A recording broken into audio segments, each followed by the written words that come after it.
श्रीदेवी भागवत महापुराण पंचम स्कंद में भक्तगणों आज आपको महिषासुर का अपने मंत्रियों से विचार विमर्श करना और ताम्र को भगवती के पास भेजना, यह कथा आपको सुनाऊंगा। आप इस चैनल को लाइक एंड सब्सक्राइब करें। माँ भगवती आप पर सदा कृपा करें। सुनिए, ब्याह जी बोले, मंत्री की यह बात सुनकर मंदो मत राजा महिषासुर अपने वयोवृद्ध मंत्रियों को बुलाकर उनसे यह वचन कहने लगा। राजा बोला, हे मंत्रीगण, आप लोग निर्भयता पूर्वक मुझे शीघ्र बतलाइए कि इस समय मुझे क्या करना चाहिए। आप लोग इस कार्य में प्रवीण हैं, साथ ही श्याम तथा दंड आदि नीतियों में भी कुशल हैं। कहीं देवताओं के द्वारा रची गई सांबरी माया के रूप में तो यह नहीं आई हुई है। अतः आप लोग मुझे यह बतलाइए कि इस समय किस नीति का सहारा लिया जाए। मंत्रीगण बोले, हे निर्वशिष्ठ बुद्धिमान, लोगों को सदा सत्य और प्रिय बोलना चाहिए और सम्यक विचार करके हितकर कार्य करना चाहिए। हे राजन, सत्य वचन कल्याणकारी होता है और प्रिय वचन प्रायः अहितकर होता है। इस लोक में अप्रिय वचन भी मनुष्यों के लिए उसी प्रकार हितकारक होता है जैसे औषधि अरुचिकर होते हुए भी मनुष्यों के रोगों का नाश करने वाली होती है। हे पृथ्वीपते, सत्य बात को सुनने तथा मानने वाला दुर्लभ है। सत्य बोलने वाला तो परम दुर्लभ है, किंतु चाटुकारितापूर्ण बातें करने वाले बहुत से लोग हैं। हे राजन, इस गूढ़ विषय में हम लोग कुछ कैसे कह सकते हैं, और फिर इस त्रिलोकी में भविष्य में होने वाले शुभ अथवा अशुभ परिणाम के विषय में कौन जान सकता है। राजा बोला, आप लोग अपनी अपनी बुद्धि के अनुसार अलग अलग विचार प्रकट करें। जिसका जो भाव होगा उसे सुनकर मैं स्वयं विचार करूंगा, क्योंकि बुद्धिमान पुरुषों को चाहिए कि अनेक लोगों के मतव्य सुनकर और फिर उन पर बार बार विचार करके उनमें से अपने लिए जो कल्याणप्रद हो उसी काम को करें। व्यास जी बोले, उसकी यह बात सुनकर महाबली विरूपाक्ष राजा महिष को प्रश्न करते हुए शीघ्र कहने लगा। विरूपाक्ष बोला, हे राजन, वह बेचारी स्त्री मद मद होकर जो कुछ बोल रही है, उन बातों को आप केवल धमकी भर समझें। यह जानते हुए कि झूठ और साहस स्त्रियों की आदत होती है। भला कौन एक स्त्री के कहे हुए युद्धमादि कठोर वाक्यों से डरेगा। हे राजन, तीनों लोगों पर विजय प्राप्त करके भी आज आप स्त्री के भय से ग्रस्त हो गए हैं। उसकी अधीनता स्वीकार कर लेने पर इस लोक में अवश्य ही आप जैसे बीज की अपकीर्ति होगी। अतः हे महाराज, मैं अकेला ही उस चंडिका से युद्ध करने के लिए जा रहा हूं और उससे निश्चित रूप से मार डालूंगा। अब आप भययुक्त हो जाएं। अपनी सेना के साथ वहां जाकर अनेक प्रकार के शस्त्र शस्त्रों से मैं उस दुष्ट तथा प्रचंड पराक्रम संपन्न चंडिका का निश्चय ही वध कर दूंगा, अथवा उससे नागपाश में बांध कर जीवित दशा में ही आपके पास ले आऊंगा, जिससे वह सदा के लिए आपकी बस वर्तनी हो जाए। हे राजन, अब आप मेरा पराक्रम देखिए। व्यास जी बोले, विरूपाक्ष की बात सुनकर दुर्धन ने कहा, हे राजन बुद्धिमान, विरूपाक्ष के यथार्थ बात कही है। प्रतिभा संपन्न आप अब मेरी भी उत्तम बात सुन लें। अनुमान से ऐसा प्रतीत होता है कि सुंदर दांतों वाली वह स्त्री कामातुर है। अपने रूप के गर्भ में चोर इस प्रकार की नायिका अपनी पीढ़ी को डरा धमका कर वश में करने का प्रयास करती है, वैसे ही यह सुंदरी भी आपको धमकाकर अपने बस में करना चाहती है। यह तो मान्य स्त्रियों का हाव भाव होता है और रस का महान ज्ञाता ही उस हाव भाव को समझ पाता है।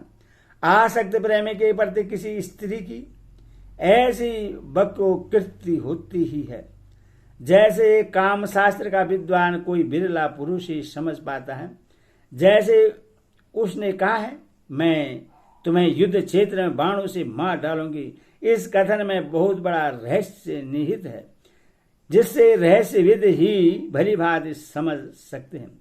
मान्य स्त्रियों के बाण तो उनके कटास ही कहे गए हैं, और हे राजन, उनके व्यंग्यपूर्ण वचन दूसरे पुष्पाजलिमयी बाण है, क्योंकि कटास को छोड़कर वह अन्य प्रकार के बाण भला आप पर क्या चला सकेगी। जब ब्रह्मा विष्णु महेश आदि में आप पर बाण चलाने की शक्ति नहीं है, तब वैसी स्त्रियों में अन्य बाण चलाने की शक्ति कहाँ है। उसने अमातम से जो कहा था, हे मंद, मैं तुम्हारी राजा को अपने नेत्र बाणों से बीध डालूंगी, इस कथन का तात्पर्य उस रस ज्ञान से विहीन मंत्री ने विपरीत ही समझ लिया था। उसने प्रधान अमात्य से जो यह कहा था कि मैं तुम्हारे स्वामी को रणमयी सैया पर गिरा दूंगी, इस कथन का तात्पर्य उस स्त्री के द्वारा विपरीत हृदय कीड़ा का किया जाना समझना चाहिए। साथ ही उसने जो यह बात कही थी कि मैं उन्हें प्राणहीन कर दूंगा, तो ही राजन, पुरुषों के वीर को ही प्राण कहा गया है, अथवा उस स्त्री के कथन का तात्पर्य आपको वीरहीन कर देने से है, इससे दूसरी बात नहीं। हे राजन, व्यंग भरे इस कथन के द्वारा वह सुंदरी आपको पति के रूप में वर्ण करना चाहती है। रस शास्त्र के विद्वानों को विचार पूर्वक इस कथन का अभिप्राय भली भांति जान लेना चाहिए। हे महाराज, ऐसा जानकर आपको उसके प्रति रसमय व्यवहार करना चाहिए। हे राजन, शाम, पीर वचन और दान, प्रलोभन आदि ये ही दो उपाय उससे बस में करने के हैं। इसके अतिरिक्त कोई दूसरा उपाय नहीं है। रुष्ट अथवा मंद गर्भित कोई भी मान्य स्त्री इन उपायों से बस वर्तनी हो जाती है। उसी प्रकार के मधुर वचनों से प्रश्न करके मैं उसे आपके पास ले आऊंगा। हे राजन, बहुत कहने से क्या लाभ, अभी वहां जाकर मैं उस स्त्री को एक दासी की भांति सदा के लिए आपके बस में कर दूंगा। ब्यास जी बोले, दूधर की यह बात सुनकर तत्वविद ताम्र बोला, हे राजन, अब आप मेरे द्वारा कही गई बात सुनिए, जो तर्क युक्त धर्म से ओतप्रोत रसमय और नीति से भरी हुई है। हे मानत, वह बुद्धि संपन्न स्त्री न कामातुर है, न आप पर आसक्त है, और न उसने व्यंग्यपूर्ण बातें ही कही हैं। हे महाभाव, यह तो महान आश्चर्य है कि एक अत्यधिक रूपवती तथा मनोहर स्त्री बिना किसी का आश्रय लिए अकेले ही युद्ध हेतु आई हुई है। 18 भुजाओं से संपन्न ऐसे पराक्रमशालिनी तथा सुंदर स्त्री किसी के भी द्वारा तीनों लोगों में न तो देखी गई और न तो सुनी ही गई। उसने अनेक प्रकार के सुदृढ़ आयुध धारण कर रखे हैं। हे राजन, इससे मैं तो यह मानता हूं कि समय ने सब कुछ हमारे विपरीत कर दिया है। मैंने रात में अपशकुन सूचक अनेक स्वप्न देखे हैं। इससे मैं तो यह समझता हूं कि अब निश्चय ही हमारा विनाश आ चुका है। मैंने आज ही उस आकार में स्वप्न देखा कि काले वस्त्र धारण किए एक स्त्री घर के आंगन में रुदन कर रही है। यह विनाश सूचक स्वप्न विचारणी है। हे राजन, आजकल घर घर में भयानक पक्षी रोया करते हैं और घर घर में विविध प्रकार के उपद्रव होते रहते हैं। इससे मैं तो यह समझता हूं कि इस समय निश्चित रूप से कुछ और ही कारण है, तभी तो युद्ध के लिए कृत संकल्प हो स्त्री आपको ललकार रही है। हे राजन, यह न तो मानुषी, न गार्धवी और न आसुरी है। अभी तो इससे देवताओं की रची हुई मोह करी माया समझना चाहिए। अतः मेरा यह दृढ़ मत है कि इस समय कायरता नहीं प्रदर्शित करनी चाहिए। अभी तो हर तरह से युद्ध करना चाहिए। जो होना होगा वह होगा। भविष्य में विधाता के द्वारा किए जाने वाले शुभ या अशुभ के बारे में कौन जानता है। अथवा विद्वान पुरुष को चाहे कि बुद्धिपूर्वक धैर्य धारण करके समय की प्रतीक्षा करें। हे नरेश, प्राणियों का जन्म और मरण देव के अधीन है। तीनों लोकों में कोई भी व्यक्ति इसके विपरीत कुछ भी करने में समर्थ नहीं है। महेश्वरा, हे महाभाग, हे ताम्र, युद्ध के लिए दृढ़ निश्चय करके तुम जाओ और धर्मपूर्वक उस माननीय स्त्री को जीत कर यहां ले आओ। यदि संग्राम में वह स्त्री तुम्हारे अधीन न हो सके तो तुम उससे मार डालना, नहीं तो जहां तक संभव हो प्रयत्न पूर्वक उसका सम्मान करना। हे सर्वज्ञ, तुम पराक्रमी तथा कामा शास्त्र के पूर्ण विद्वान हो, अतः किसी भी युक्ति से उस सुंदरी पर विजय प्राप्त करना। हे वीर, हे महाभाव, विशाल सेना के साथ तुम वहां शीघ्रतापूर्वक जाओ और वहां पहुंचकर बार बार चिंतन मनन करके इसका पता लगाओ कि वह किस लिए आई हुई है। तुम यह भी ज्ञात करना कि यह काम भाव अथवा बैर भाव किस भाव से आई है और वह किसकी माया है। आरंभ में इन बातों की जानकारी कर लेने पर तुम यह पता करना कि वह क्या करना चाहती है। तत्पश्चात उसकी सबलता और निर्बलता को भली भांति समझ कर ही उसके साथ तुम युद्ध करना। तुम उसके समक्ष न तो कायरता प्रदर्शित करना और न बिल्कुल निर्भयता का ही व्यवहार करना। उसकी जैसी मनोदशा देखना, उसी के अनुसार उससे बर्ताव करना। ब्याजी वाले महिषासुर की यह बात सुनकर काल के वशीभूत हुआ ताम्र राजा महिष को प्रणाम करके सेना के साथ चल पड़ा। चलते समय मार्ग में यम के द्वारा दिखलाने वाला अत्यंत भयानक अपशकुनों को देख कर वह बहुत विस्मित तथा भयभीत होता था। देवी के समीप पहुंचकर उसने देखा कि वे सिंह पर सवार हैं।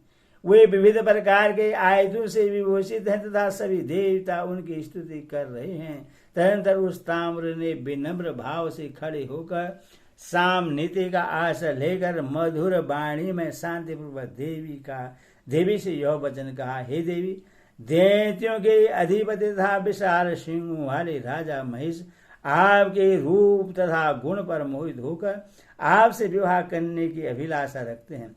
विशाल नयन तथा सुकुमार अंगों वाली हे सुंदरी, देवताओं के लिए भी अजय उस महिष से आप प्रेम कीजिए और उन्हें पति रूप में प्राप्त करके अद्भुत नंदवन में विहार कीजिए। सभी प्रकार के सुखों के निधान स्वरूप इस सर्वांग सुंदर शरीर को प्राप्त करके हर तरह सुख भोगना चाहिए और दुख का तिरस्कार करना चाहिए। यही बात सर्वमान्य है। हे करभरु, आपने अपने हाथों में ये आयुध किस लिए धारण कर रखे हैं? कमल के समान कोमल आपके ये हाथ तो पुष्पों के गेंद धारण करने योग्य हैं। भोरूपी धनुष के रहते आपको यह धनुष धारण करने से क्या प्रयोजन है? और जब आपके पास एक कटास रूपी बाण है तो फिर व्यर्थ बाणों को धारण करने से क्या लाभ? इस संसार में युद्ध दुखदायी होता है, अतः ज्ञानी जन को युद्ध नहीं करना चाहिए। राज्य तथा धन के लोलुप लोग ही परस्पर युद्ध करते हैं। पुष्पों से भी युद्ध नहीं करना चाहिए, फिर तीक्ष्ण बाणों से युद्ध की बात ही क्या है? अपने अंगों का छिद्र जाना भला किसकी प्रसन्नता का कारण बन सकता है? अतः ही तनवगी, आप कृपा करें और देवताओं तथा दानों के द्वारा पूजित मेरे स्वामी महेश को पति के रूप में स्वीकार कर लें। वे आपके सभी वांछित मनोरथ पूर्ण कर देंगे और उन्हें पति रूप में पाकर आप सदा के लिए उनकी पटरानी बन जाएगी, इसमें संदेह नहीं है। हे देवी, आप मेरी बात मान लें, इससे आपको उत्तम सुख मिलेगा। कष्ट पाकर भी संग्राम में विजय का संदेह बना रहता है, इसमें शेष नहीं है। हे सुंदरी, आप राजनीति भली बात ही जानती हैं, अथवा हजारों वर्षों तक राज्य सुख का भोग करें। आपको तेजस्वी पुत्र प्राप्त होगा, वह भी राजा बनेगा। इस प्रकार आप यौवस्था में कीड़ा सुख प्राप्त करके वृद्धावस्था में आनंद प्राप्त करेंगे। इति श्रीमद्देवी भागवत महापुराण षष्ठादशसहितानं पंचम स्कंदे ताम्रकीर्ति देवी परदेभिघ्न संवचन वर्णम नामागादशो अध्याय। हरि ओम।